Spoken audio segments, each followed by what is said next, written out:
संत गाडगे महाराज पुण्यतिथी ग्राम स्वच्छता करून साजरी करण्यात आली आहे। दिवसात या कुर्ह्यामधून आपण बातमी पाहतोय। गोपाला गोपाला देवकीनंदन गोपाला या भजनाच्या माध्यमातून संपूर्ण गावामध्ये जाऊन ग्रामसफाईचे महत्त्वपूर्ण काम संत गाडगे महाराजांनी केले।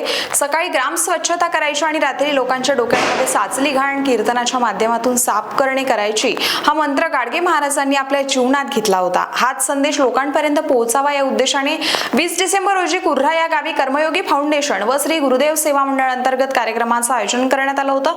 कार्यक्रमाला प्रमुख पाहुणे म्हणून ग्रामगीताचार्य हनुमंत ठाकरे उपस्थित होते। सोबतच गावातील ज्येष्ठ नागरिक म्हणून ढाके भाऊसाहेब उपस्थित होते। दुपारी संत गाडगे महाराज पुण्यतिथी निमित्ताने गावामध्ये ग्राम स्वच्छता करण्यात आली। कुर्हा पोलीस स्टेशन समोरील संपूर्ण आभार गुरुदेव प्रेमींनी साफ करून कचरा जाळण्यात आला। यामध्ये सर्व गावकरी व कर्मयोगी फाउंडेशन व गुरुदेव सेवा मंडळाचे सर्व कार्यकर्ते उपस्थित होते। श्री हनुमान देवस्थान कुर्हा या ठिकाणी भव्य वक्तृत्व स्पर्धेचे आयोजनही करण्यात आले होते। यामध्ये संत गाडगे महाराज यांच्या जीवनातील विविध विषय विद्यार्थ्यांना दिले आणि त्यावर विद्यार्थ्यांनी सुंदर असं मतही व्यक्त केलं आहे। कार्यक्रमाच्या सुरुवातीला गावातील छोट्या मुलांनी संत गाडगे महाराज यांची भूमिका साकारली।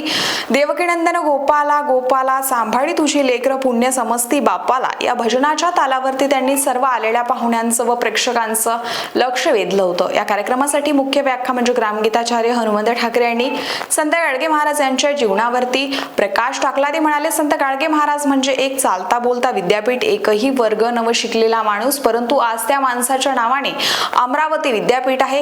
गाडगे महाराज अंगावर चिंध्या पांघरलेला माणूस, हातामध्ये फटका वाचा, डोक्यामध्ये मडक्याचे खापर, असा विषय अज्ञानाची तुलारे खंत डेपूजी झाला धीर। संत गाडगे महाराज म्हणजे जिवंत विद्यापीठ, कारण त्यांनी शिक्षणावर भार दिला। म्हणून ते एक वेळ उपाशी राहा पण मुलाने शिकवा, घरचा ताट मोडा पण मुलाने शिकवा, बायकोला लुगडं कमी घ्या पण मुलाला शिकवा, असा शिक्षणाविषयीची कास धरणारे संत गाडगे महाराज यांनी वयाच्या 80च्या वर्षापर्यंत गावागावात जाऊन समाज प्रबोधन केले। त्यामध्ये अंधार निर्मूलन, पशुहत्या बंदी, ग्रामस्वच्छता, व्यसनमुक्ती अशा अनेक गोष्टींना आळा घालण्यासाठी त्यांनी आपल्या जीवाचे रानही केले, असं सुद्धा त्यांनी आपल्या भाषणातून व्यक्त केलंय।